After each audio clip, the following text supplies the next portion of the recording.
Hi, I am Dr. Anumeha Balla and I am an MD Medicine and I made this video on demand of my diabetic patients.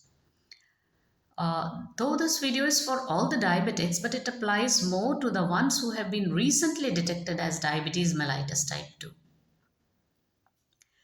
Before I start the video, I want all of you guys to think about one question. What do you think is the main aim of treatment in a diabetic patient?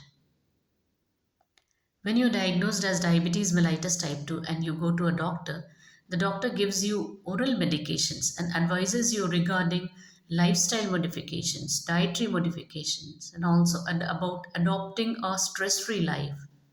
Why is this? What is this all about? I'll tell you. The main aim of drugs and all these dietary modification and lifestyle modification is only one, and that is to control your sugars fully. And what are these fully controlled sugars? See, there are various organizations who guide us regarding the treatments like American Diabetes Association, International Diabetes Federation, but they give us target range and range of sugars, but those are confusing. I want to make it simple for you guys. You target your fasting sugar around 100 milligram per dl and target your postprandial sugar PPBS around 150 milligram per dl. These two figures are very easy to remember. Target your sugars around 100 milligram per dl and target your PPBS sugar around 150 milligram per dl.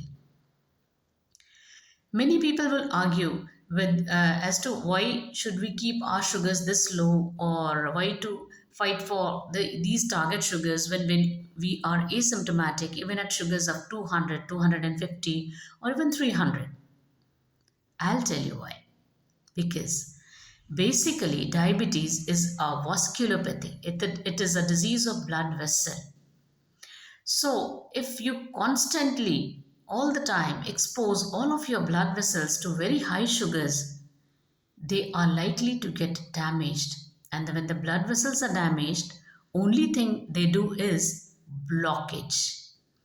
If the blood vessels to the brain is blocked, it can lead to stroke, or which you call paralysis in the layman's language. If the blood vessels to the heart is damaged, it can lead to myocardial infarction, which you call heart attack in layman's language.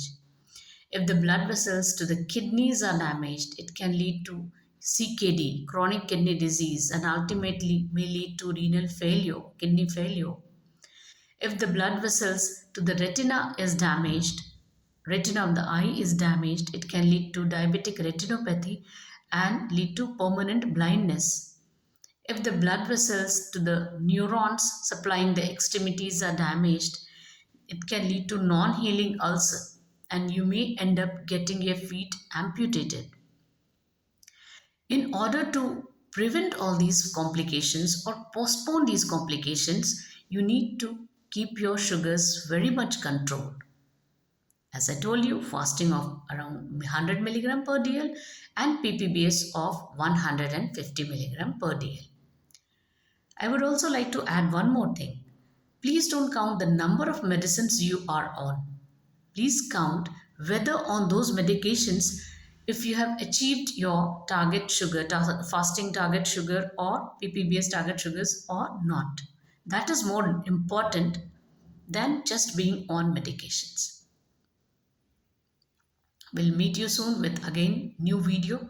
Thanks. Till then, keep happy and keep healthy.